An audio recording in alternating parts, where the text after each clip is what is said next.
Hey, welcome to Life After Nursing School. I'm your host, Caroline Dana, aka Nurse Coach Caroline, and I'm here to help you, the new nurse, thrive in your career. As a former nurse recruiter, nurse manager, and now your personal new nurse career coach, I'm obsessed with making sure you don't just survive your first couple of years at the bedside. I want you to absolutely rock them. From the challenges to the triumphs, I'll be right here with you, giving you the real-world advice and support that you need to shine. Whether you're in nursing school getting ready for life after, or you're already out there in nurse life feeling overwhelmed or even questioning your confidence, I've got your back.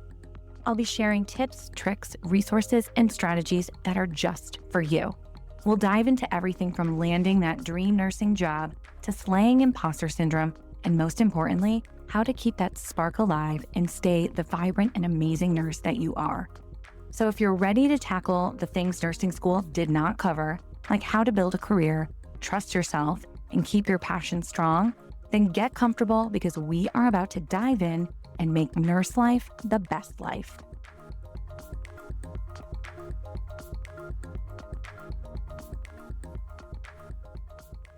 Welcome to the Life After Nursing School podcast. Thanks so much for hitting play on today's episode.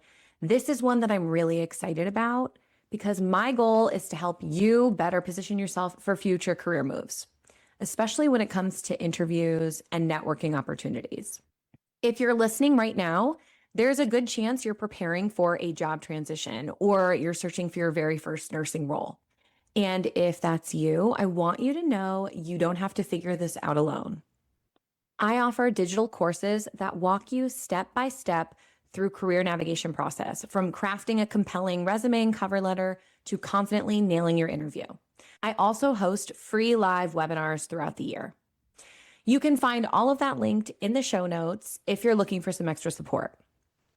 Now, as someone who has been on both sides of the interview table across thousands of interviews over the last 13 years, I can tell you there's one critical piece that's always overlooked, and that is first impressions. As I've been updating my new grad nurse interview course called Interview Blueprint, I realized this topic deserved an entire section of its own within the course.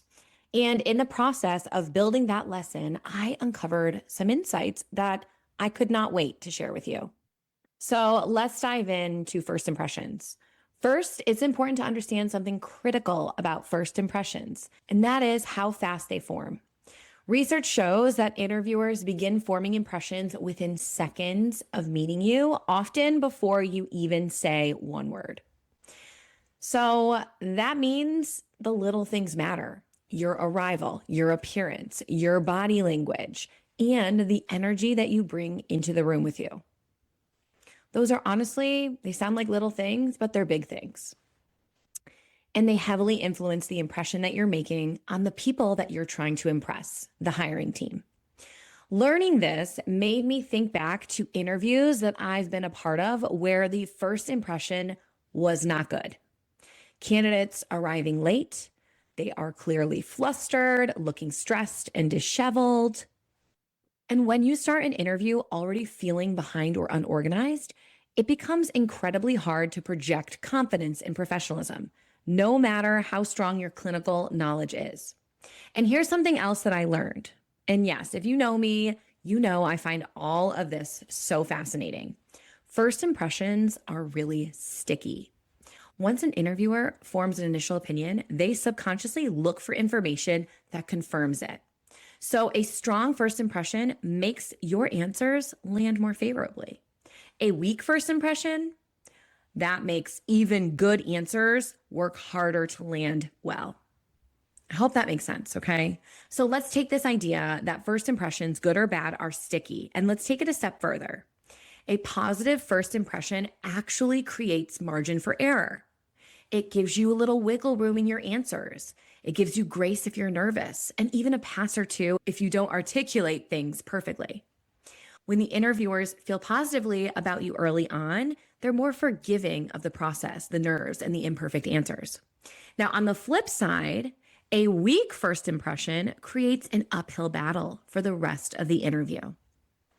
If the hiring team starts out feeling skeptical or unsure of your professionalism or preparedness, it often takes an exceptional interview with very concrete evidence of your abilities to recover.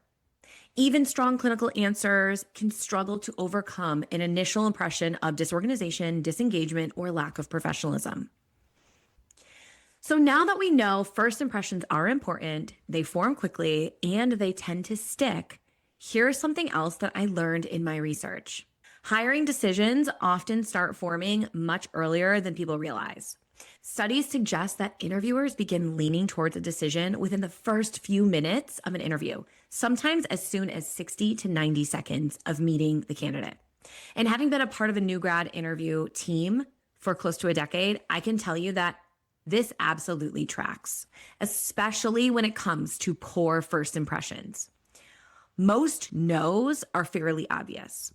In many interview panels, if one person of the team feels strongly that a candidate is a hard no, that opinion carries significant weight. And in the new grad nurse job market, you're rarely interviewing with just one person. You're usually meeting with a group of people.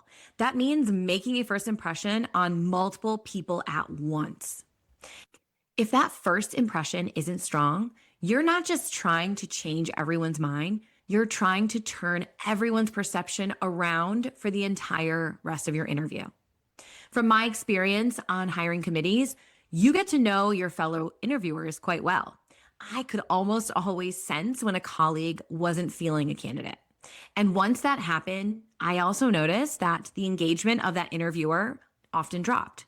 There was less follow-up. There was less curiosity. There was less trying to get to know the candidate, which made it even harder for the candidate to recover and shift the room. So the takeaway here is this. Your first impression matters because it buys you grace. It keeps the hiring team engaged, it keeps them open, and it keeps them rooting for you. And that engagement is what gives your answers room to land. We now know that a lot is on the line from the moment that we walk into our interview. So let's break down how we can start the interview on the right foot. First, we need to remember that the interview actually starts before the first interview question is ever asked. How you walk into the building, how you greet the front desk, your timeliness, how you interact with staff. All of this contributes to the impressions you make. And also, you never know who you're passing by or speaking with. Anyone could be part of the hiring team or closely connected to them. So this is why I recommend checking in for your interview at least 15 minutes early.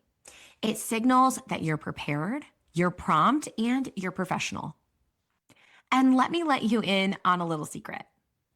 Yes, the front desk staff often notice and document arrival times. I've personally been a part of interview processes where that information was shared with the hiring team.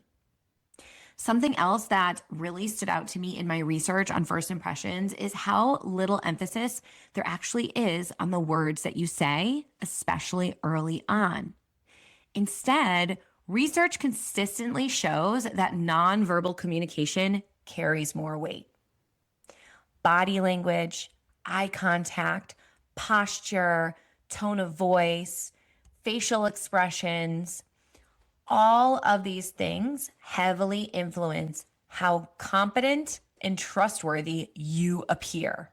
We often spend so much time worrying about saying the right thing, when in reality, our energy might be better spent focusing on how we carry ourselves and how we show up in those first few minutes of an interview or first interaction with someone. Of course, this also includes how you're dressed. Research shows that professional appearance directly influences perceived credibility, especially in healthcare settings. So now we know a few things. Dressing professionally matters, body language matters, and often matters more than words. And first impressions start earlier than most people realize.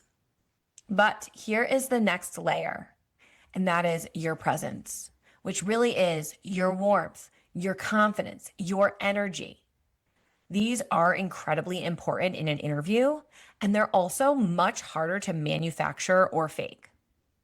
Interviewers, consciously or subconsciously, are trying to decide one very human thing first.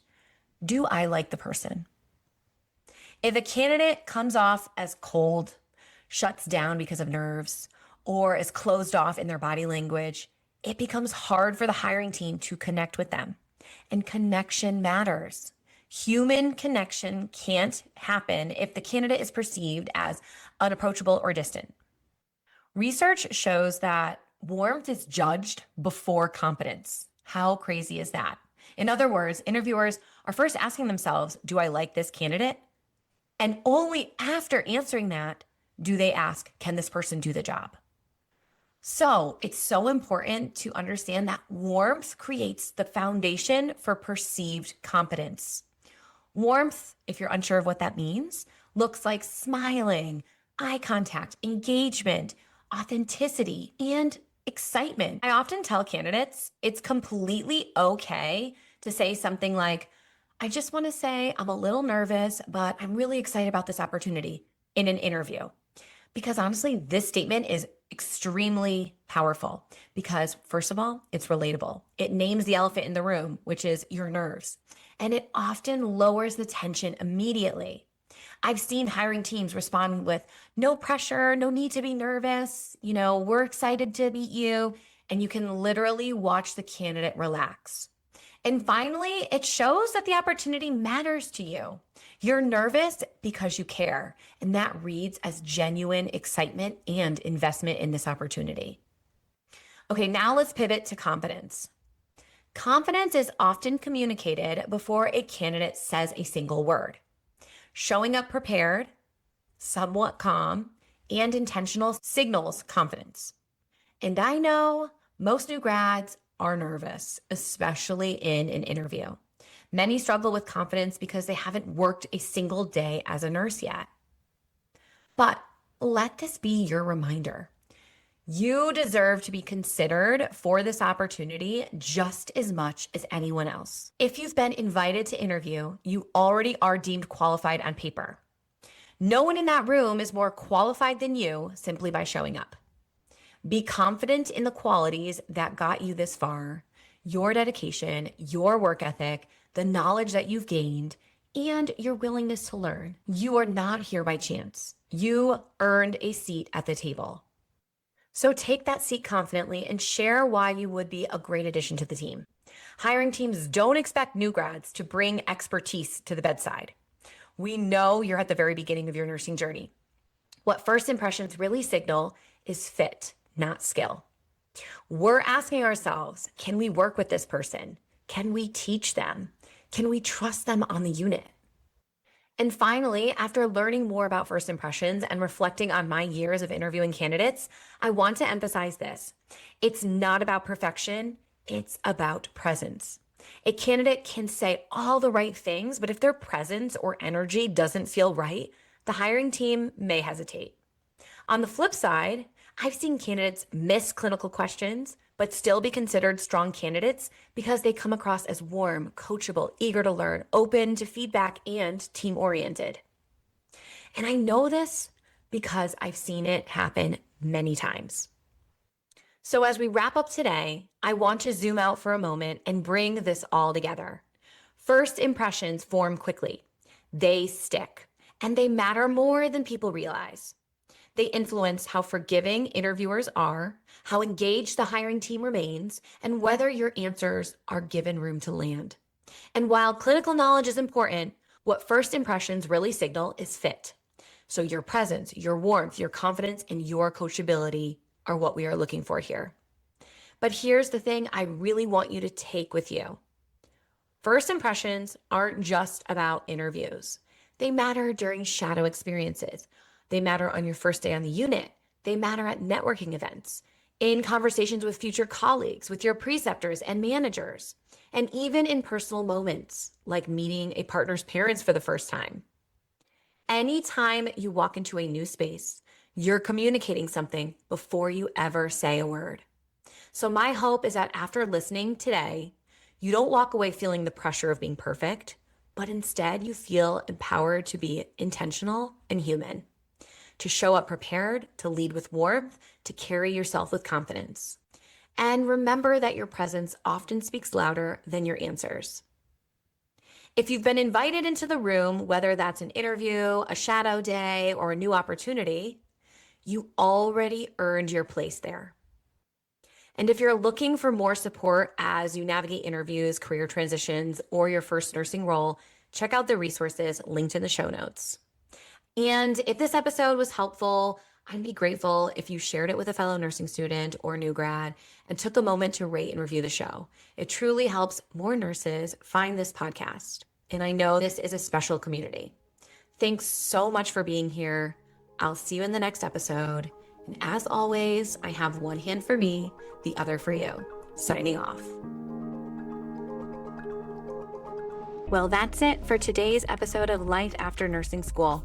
I hope you feel more confident and ready to tackle the challenges that come with starting your nursing career.